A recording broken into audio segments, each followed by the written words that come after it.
Fikih zakat bagian kedua. Assalamualaikum warahmatullahi wabarakatuh.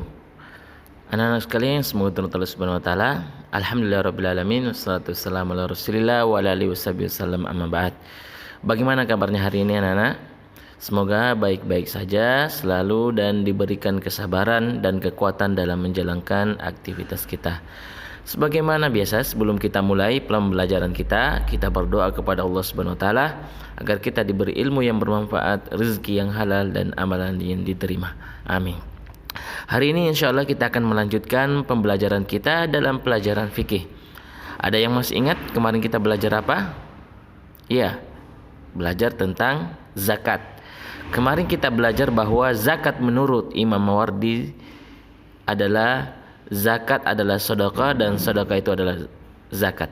Sedangkan menurut Syekh Abdullah bin Abdurrahman bin Jibrin bahwa zakat itu adalah pemberian wajib diberikan kepada orang yang berhak berupa harta yang telah mencapai ukuran dengan syarat tertentu. Inilah pengertian zakat. Sekarang insyaallah kita akan mempelajari halaman yang keempat bagian B, yaitu hukum zakat. Seperti yang kita ketahui bahwa zakat adalah salah satu rukun Islam yang 5. Syahadat, salat, zakat, puasa dan haji. Maka zakat hukumnya wajib bagi setiap muslim. Wajib bagi setiap muslim untuk membayar zakat yang telah memenuhi syarat-syarat tertentu. Ya, zakat adalah ibadah yang harus dibayarkan seperti salat, puasa menurut Al-Qur'an dan As-Sunnah. Dalam Al-Quran, Allah Subhanahu wa taala berfirman dalam surah Al-Baqarah ayat 27, sungguhnya orang-orang yang beriman mengerjakan amal soleh, mendirikan sholat dan menunaikan zakat.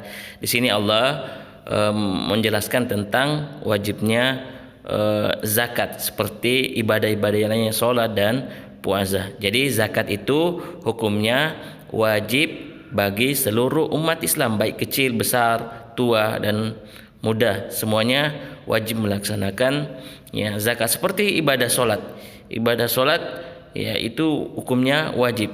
Sama seperti ibadah-ibadah lainnya, maka zakat itu hukumnya wajib seperti solat yang kita selalu tunaikan. Tidak boleh dipisahkan antara ya solat dengan zakat, karena solat dan zakat itu disebutkan sebanyak 82 kali dalam Al-Quran. Di dalam Allah berfirman dalam surat At-Taubah tentang wajibnya zakat, خذ من أموالهم صدقة تطهرهم وتزكيهم بها.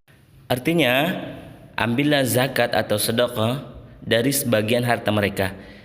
Dengan zakat itu kamu membersihkan dan menyucikan mereka. Quran surah At-Taubah ayat 103. Jadi zakat itu fungsinya untuk menyucikan harta kita, membersihkan harta kita dari kotoran atau dosa.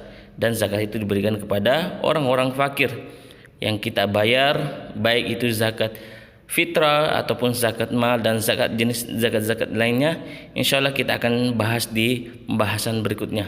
Itu hukumnya wajib bagi setiap muslim, baik besar ataupun kecil, ataupun muda yang tua, laki-laki ataupun yang perempuan, wajib membayar zakat.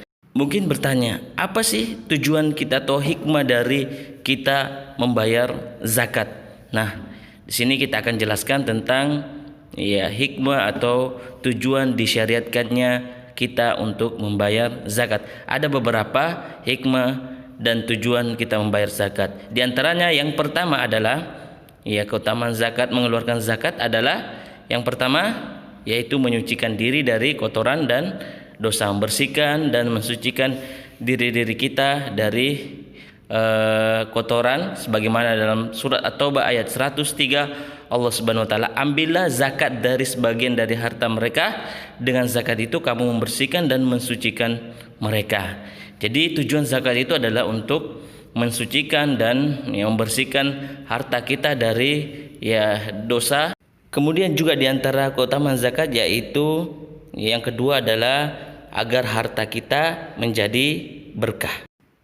Selain itu, membayar zakat, menunaikan zakat akan juga memberantas penyakit iri hati dan dengki yang biasanya muncul di dalam hati kita yang tercela, yang tentu saja untuk membersihkan jiwa manusia dari sifat bakhil atau kikir adalah menimbulkan rasa sayang dan kasih sayang terhadap orang-orang miskin, karena dengan memberinya zakat itu menunjukkan kasih sayang dan belas kasih kita kepada orang yang tidak memiliki. Dan yang terakhir adalah itu akan menyatukan hati dan menguatkan iman kita dengan menunaikan perintah Allah Subhanahu wa taala. Itu akan memberikan ketenangan hati dan menguatkan iman-iman kita.